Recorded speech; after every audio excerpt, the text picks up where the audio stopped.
So hello everyone, welcome to O2IS academy. मेरा नाम है कृतिका और आज मैं आपको मेंस की स्ट्रैटेजी देने वाली हूँ, स्पेसिफिकली हिमाचल जीके को। अब जैसे हम लोग जानते हैं, चाहे प्रीलिम्स हो मेंस हो, हिमाचल के हर एक एग्जाम में इसका बड़ा सारा एक पोर्शन रहता है। मेंस की जो मार्किंग है वो चेंज हो गई है। अब 8 नंबर का और 12 नंबर के क्वेश्चंस आएंगे, जिसमें आप 150 वर्ड्स में लिखोगे और 225 वर्ड्स में लिखोगे। तो आपकी जो स्ट्रैटेजी है वो उसके अकॉर्डिंग होनी चाहिए। ये वो वाला टाइम नहीं है जब आप वापस से किताबें उठा सकते हो और पूरी पूरी किताबें पढ़ सकते हो। So you need a better strategy, जिसकी हम लोग यहाँ पर बात करने वाले हैं। तो सबसे पहली जो चीज़ है वो है कि HPPSC ने सिलेबस बहुत ज़्यादा डिटेल दिया है। इन्होंने बहुत ही अच्छे से टॉपिक्स को स्पेसिफाई किया है, जैसे कि ड्रग मैनेस है तो इसमें भी कि ड्रग मैनेस कहाँ हो रही है, वो सारी चीज़ें नहीं, कि मैकेनिज्म क्या है इसको डिटेक्ट करने का और इसको कंट्रोल करने का। वैसे कुछ टॉपिक्स हैं जैसे साइबर क्राइम है, बाइपोलर पॉलिटिक्स है, role of women in politics है। इनके ऊपर अगर आप देखोगे तो हर साल क्वेश्चन आ ही रहे हैं।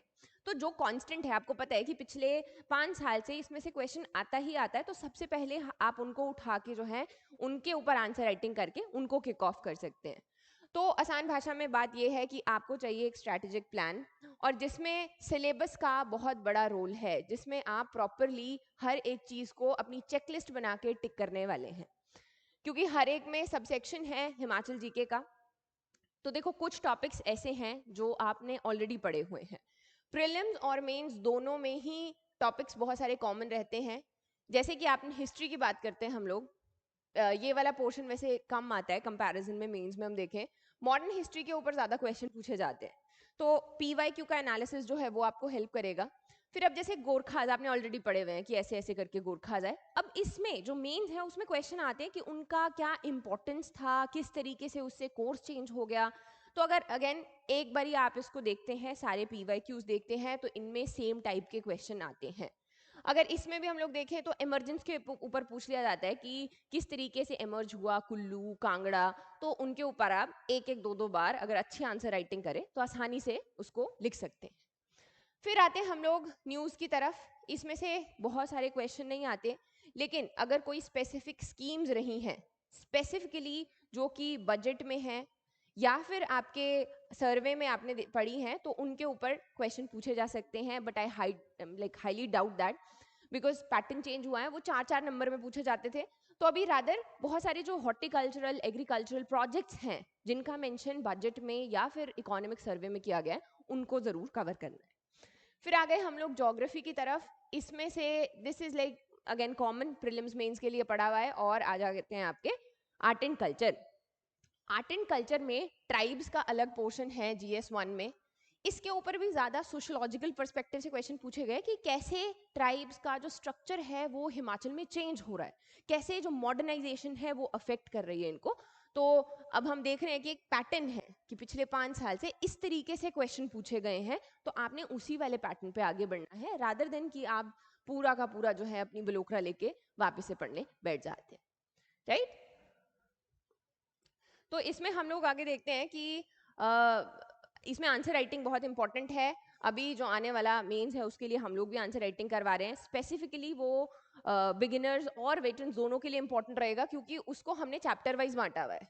अभी मैं आपको दिखाऊंगी कि जो मैं सिलेबस की बात कर रही हूँ, सिलेबस को हम ऐसे डालते हैं कि GS1, GS2, GS3, और इसमें भी फिर सब सेक्शंस आते हैं। जो सब यूनिट 3 है वो HPGK का है।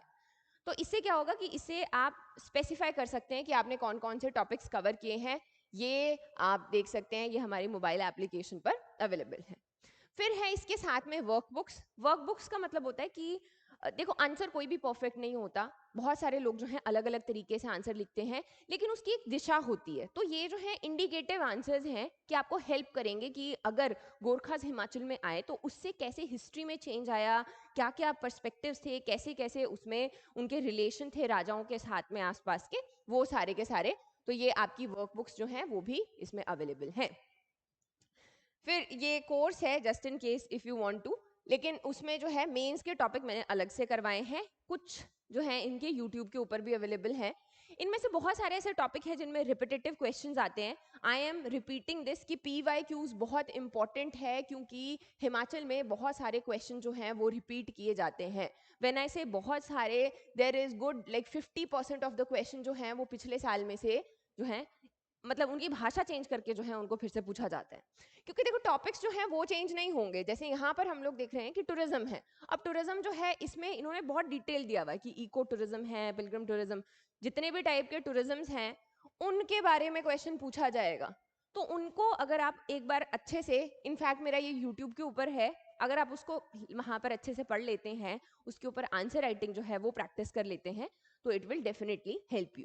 यहाँ पर आप जो रिसेंट एग्जाम्पल्स हैं, जो भी आपने आपके बजट में या इकोनॉमिक सर्वे में पढ़े हैं, अब उनको भी ऐड कर सकते हो. फिर है कुछ जैसे कि एजी सेक हो गया, हिमस्वान है. ये छोटे छोटे कॉन्सेप्ट हैं, बहुत बड़े नहीं हैं. ट्राइबल सब प्लान होगा इसमें. बायपोलर पॉलिटिक्स की हिमाचल में जो है 2 ही पार्टीज रहती हैं. तो ये छोटे टॉपिक्स हैं जिनको इजीली यहाँ पर कवर किया जा सकता है. जैसे कि Himachal Pradesh patent information centre, इसके ऊपर सिर्फ एक बार क्वेश्चन पूछा गया है, लेकिन अगर आपने ये पढ़ लिया यहाँ पर एक बार अच्छे से तो पूरा हो जाएगा. लेकिन कुछ क्वेश्चन जो हैं ऐसे आते हैं, अब आप देख सकते हो, ये है GI टैग्स के ऊपर. जीआई टैग्स किस तरीके से हिमाचल को हेल्प करेंगे कल्चरल और हेरिटेज वैल्यू को बूस्ट करने में. सो इस तरीके के क्वेश्चंस जो हैं उनकी प्रैक्टिस करना बहुत ज़रूरी. फिर मैं सिलेबस की बात कर रही हूँ अगेन एंड अगेन कि सिलेबस के हिसाब से ही पढ़ना है. उसमें स्पेसिफाई की गई है कि हिमाचल प्रदेश की मेडिसिनल प्लांट पॉलिसी है. इसमें आप इंडिया का अरोमा मिशन जो है उसको ऐड कर सकते हो, लेकिन जो ये पॉलिसी है इसके बारे में आपको पता होना चाहिए कि हिमाचल में बहुत सारे कंदमूल मिल रहे हैं. हमारे पास में बहुत सारे ऐसे मेडिसिनल प्लांट्स हैं जो अवेलेबल हैं, और किस तरीके से हम उनका बेनिफिट उठा सकते हैं आने वाले टाइम में भी, as well as medicinal policy जो है इसके बारे में क्या बात कर रही है. तो ये आपके कुछ टॉपिक्स रहते हैं. फिर इस तरीके की आंसर राइटिंग जो है बच्चों ने की हुई है. स्टार्टिंग में जो करते हैं उनको वक्त लगता है, धीरे धीरे करके कुछ पॉइंट समझने ज़रूरी है. जैसे कि रूल्ड जो ये हैं इन्हीं में कोशिश करनी है कि उसी में आप लिखो टाइम्ड मैनर में, क्योंकि वहां पे आपके पास जिस चीज की कमी होगी वो होगा टाइम. तो टाइम्ड मैनर में इन आंसर्स को लिखना है. अगर खुद भी बैठे हैं तो टाइमर लगा के जरूर बैठना है कि कितना आपको टाइम लग रहा है. आपके दिमाग में एक स्ट्रक्चर जो है वो क्वेश्चन का बनना चाहिए. Last is the syllabus. ये सिलेबस नहीं है, ये आपकी चेकलिस्ट है कि आप सबसे पहले करोगे emergence and growth of early medieval age. Kangra, Kullu और चंबा 3 ही हैं, इन्हीं के ऊपर क्वेश्चन पूछे जाते हैं. और साथ में जो है हिल स्टेट्स, उनका रिलेशन मुगल्स के साथ और सिख्स के साथ में कैसा रहा है, ये सारा आपने प्रीलिम्स के लिए कवर किया होगा. कुछ इसमें ऐसे हैं जैसे ब्रिटिश कैंटोनमेंट है एस्टैब्लिशमेंट, इनके ऊपर एक भी क्वेश्चन नहीं आया, लेकिन आपको याद होने चाहिए कि कौन कौन से हैं. चंबा में हैं, देन आपका जो योल है उसको हटा दिया गया है, उसने शेड कर दिया अपना कैंटोनमेंट का जो टैग था वो. तो ये जो है आपके यहाँ पर कुछ आसान से क्वेश्चंस हैं अगर आपने प्रीलिम्स के लिए अच्छे से तैयारी की है.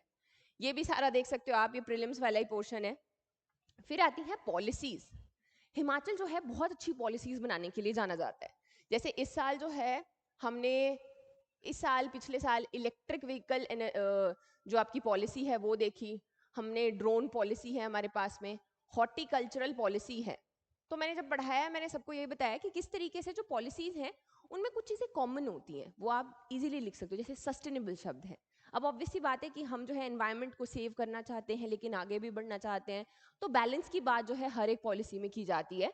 तो जाने से पहले इंडस्ट्रियल पॉलिसी हो गई, आपकी टूरिज्म पॉलिसी है, फॉरेस्ट, इंडस्ट्रियल, ये सारी की सारी चीज़ें जो हैं आपने ऑलरेडी पढ़ी हुई होनी चाहिए.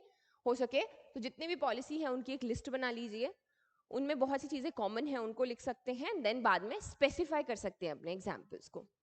तो ये देखो आपका ये GS1 का सेकेंड यूनिट है, ये आ गया थर्ड यूनिट. इसमें आता है society and culture in Himachal Pradesh. इसमें स्पेसिफिक किसी ट्राइब के ऊपर नहीं पूछा है, फेयर्स एंड फेस्टिवल्स के ऊपर कम पूछते हैं, 4 नंबर में पूछते थे. अगर इसमें पूछेंगे तो रादर एक किसी ट्राइब को बहुत ही उसके कल्चरल एस्पेक्ट से पूछा जाएगा, या फिर इनमें किस तरीके से फैमिली, मैरिज, किनशिप, यानी कि जैसे आपके किन्नौर में अभी जो शादियां हैं वहां पर बैन कर दिया गया कि लहंगा नहीं पहन सकते, आपने अपनी जो ट्रेडिशनल ड्रेस है वही पहननी है. तो इस तरीके से हमारी जो ट्राइब्स हैं उनका कल्चर मिक्स हो रहा है, तो कल्चरेशन हमें देखने को मिल रहा है. उसके ऊपर बहुत सारे क्वेश्चंस पूछे गए हैं, तो इनको आपने ज़रूर पढ़ के जाना है. ये इसके ऊपर आंसर राइटिंग करनी है PYQs के साथ में। फिर आ गए हम लोग GS2 की तरफ। ये पूरा जो सब यूनिट 1 है, सब यूनिट 3 है यूनिट 1 का, वो सारा का सारा पॉलिटिक्स के साथ में भरा हुआ है कि सब रीजनलिज्म क्या होता है। बहुत बड़े टॉपिक्स नहीं है, छोटे हैं, इसीलिए तो फायदा है हिमाचल के सिलेबस का। फिर reorganisation and politics of statehood, Himachal जो है वो स्टेट कैसे बना, एडमिनिस्ट्रेटिव हिस्ट्री है, पहले चीफ कमिश्नर प्रोविंस बना, फिर कैसे वो पार्ट सी स्टेट, फिर आपका यूटी, ऐसे ऐसे करके जो भी है वो, उसी को हम लोग ये पॉलिटिक्स ऑफ स्टेटहुड कहते हैं। उसी में आपका 1966 का रीऑर्गेनाइजेशन एक्ट आता है।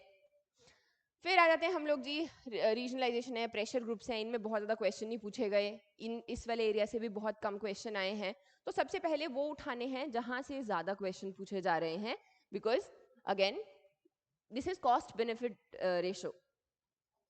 GS2 में आ गया आपका गवर्नेंस। गवर्नेंस में Himachal Pradesh public service guarantee act, अब न्यूज़ में भी था क्योंकि इसको हम और ज़्यादा इम्प्रूव करना चाहते हैं। तो अगेन इसको जो है यहाँ पर पढ़ना है। यहाँ पर 73rd and 74th constitutional amendment की बात की गई है, और फिर बेसिकली गवर्नेंस के ऊपर ये है। और हिमाचल को गवर्नेंस में बहुत सारे अवार्ड्स मिले हैं, चाहे आपका जो इनका CCTNS है, crime and criminal tracking network, CCTNS tracking network system, इसको बहुत सारे अवार्ड्स मिले हुए हैं, और हिमाचल जो है गवर्नेंस में बहुत अच्छा करता है, तो उनको भी आप वहाँ पे मेंशन कर सकते हो। फिर आ जाते हैं GS2 के थर्ड यूनिट में, ये है आपका cyber crime, drug menace. Himachal में बहुत केसेस हैं इसके, और कैसे इसको हम ठीक कर सकते हैं, और कैसे इस सरकार जो है इसके ऊपर क्या कर रही है। यहाँ पर आपको स्कीम्स जो हैं वो पता होनी चाहिए, और क्या इसमें आगे फ्यूचर जो है और क्या क्या किया जा सकता है। जैसे ड्रग मैनेस में आप गोल्डन ट्रायंगल, गोल्डन क्रेसेंट के बारे में बात कर सकते हो, हम इसके नेटवर्क में बीच में फंस जाते हैं, वो सारी चीज़ें। फिर आ जाते हैं हम लोग एग्रेरियन सोसाइटीज़ के इंटरेस्ट में क्या कर सकते हैं। स्कीम्स जो है एक बड़ा पोर्शन यहाँ पर प्ले करता है, आपको पता होनी चाहिए। सेम वे बहुत सारी पॉलिसीज़ हैं जो शेड्यूल कास्ट, शेड्यूल ट्राइब के लिए बनाई जाती हैं। स्पेसिफिकली बजट और इकोनॉमिक सर्वे को आपने ज़रूर यहाँ पे कवर करना है, उसमें ये अच्छे से मेंशन की गई। ट्राइबल वेलफेयर एडमिनिस्ट्रेशन, ये मैंने बहुत बार पढ़ाया है कि किस तरीके से हम लोग ट्राइब्स का वेलफेयर करना चाहते हैं, और उसके लिए एक अच्छा खासा पैसा जो है वो अलग रखा जाता है हमारे ट्राइबल डिस्ट्रिक्ट्स के लिए। उसी में ट्राइबल सब प्लान आता है, सिंगल लाइन एडमिनिस्ट्रेशन आता है चंबा में, जो अगर आप वहाँ पर एडमिनिस्ट्रेशन में लगेंगे तो ऐसे करके बहुत सारे जो एडमिनिस्ट्रेटिव वो रहते हैं, इस तरीके से CD बनती है, वो नहीं बनती, वहाँ पर सीधे DC होता है। क्या इसके फ़ायदे हैं, नुकसान हैं, वो आपको इसमें डिस्कस करने। फिर आ गए हम लोग GS3 में। First one is economy. Economy में स्पेशली हम लोग इंडस्ट्रियलाइजेशन की बात करते हैं।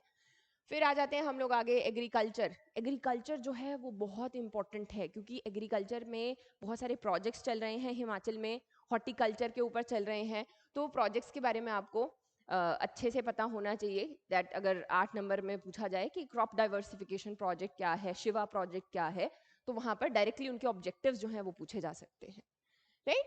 फिर ये इनके ऊपर बहुत ज़्यादा क्वेश्चन आए नहीं हैं, बट अगेन थोड़ा थोड़ा इनको कवर करके जाना है। देन आ गए हम लोग मॉडर्न इमर्जिंग टेक्नोलॉजीज, जिसमें आपकी अगेन पॉलिसीज़ हैं, जैसे बायोटेक्नोलॉजी की जो पॉलिसी है, जैसा मैंने बताया था, इनमें सब में सेम ही चीज़ें होती हैं। एक ऑब्जेक्टिव होता है, एक विजन होता है, एक स्ट्रैटेजी होती है, और वो बहुत ही ज़्यादा कोई कॉम्प्लेक्स नहीं है। अगर एक या दो आपने पॉलिसीज़ पढ़ ली है तो आप इजीली कर सकते हो। हिमस्वान, हिमाचल में एक नेटवर्क है, लोकमित्र के अंदर ई गवर्नेंस, ये छोटे कॉन्सेप्ट इसमें आते हैं। स्टेट का एक बायोडाइवर्सिटी स्ट्रैटेजी का एक्शन प्लान है, जिसमें हमने बताया हुआ है कि कैसे हम हिमाचल प्रदेश की बायोडाइवर्सिटी को बचाएंगे। उसके ऊपर डायरेक्टली क्वेश्चन पूछे जाते हैं, क्या हम इससे अचीव करना चाहते हैं और क्या हम करेंगे, कब तक, आने वाले टाइम में क्या क्या कैसे रहेगा, स्ट्रैटेजीज हैं। लास्ट आ गया इसमें intellectual property rights, GI tag है, वो भी इसी का पार्ट है, तो इसमें से वो वाले क्वेश्चन पूछे जाते हैं, कितनी चीज़ों को हिमाचल में मिला है वो। लास्ट वन, पिछले सालों में हर बार इससे 20 मार्क्स का क्वेश्चन पूछा जाता था, अभी 20 मार्क्स का तो आएगा नहीं, लेकिन क्वेश्चन जो हैं वो सेम ही रहेंगे। सेम क्या रहेंगे, टूरिज्म पॉलिसी है हमारी जिसका कुछ पोटेंशियल है। फिर इसमें social, economical and cultural implication है। सोशल यानी कि वहाँ के जो लोग हैं वो टूरिज्म को देख के अपना जो कल्चर है उसको चेंज कर रहे हैं, मेन स्ट्रीम को फॉलो कर रहे हैं। हमारा जो 7% जीडीपी है वो टूरिज्म से आता है। कल्चरल जो है वहाँ पर कॉन्फ्लिक्ट्स भी हमें कई कई जगह देखने को मिलती हैं। एनवायरमेंटल आ जाता है। इस तरीके से बहुत सी चीज़ें हैं। ये पूरा जो यूनिट है ये टूरिज्म को ही यहाँ पर रखा गया है। एनवायरमेंटल कंसर्न्स जो हैं वो इसमें आते हैं। इको टूरिज्म क्या होता है? हिमाचल में बहुत सारे थीम बेस्ड टूरिज्म होता है, जैसे जो आपका शक्तिपीठ है सारे के सारे, वो पिलग्रिमेज टूरिज्म आता है। फिर उसके बाद लेक टूरिज्म है, एडवेंचर टूरिज्म है, तो वो सारे जो हैं इसमें आपके कवर होते हैं। तो ये है आपका सारा का सारा syllabus. So the best part is कि आप जो है सारी की सारी गलतियां अभी कर सकते हैं ताकि आने वाले टाइम में ना करें। अपनी जो आंसर राइटिंग है उसके लिए इकलौती जो चीज़ है वो है प्रैक्टिस। आपको लिखते रहना है और उसके बाद उसको इवैल्यूएट करना है, किसी से इवैल्यूएट करवाना है, बिकॉज आपको नहीं मालूम कि उसको कैसे इम्प्रूव किया जा सकता है अगेन एंड अगेन, जिससे कि आपके दिमाग में स्ट्रक्चर जल्दी बनेगा और जल्दी से जल्दी आंसर राइटिंग करेंगे। अगर आपको कोई भी इश्यूज रहते हैं तो you can contact me on these numbers and I wish you all the very best. Thank you for watching.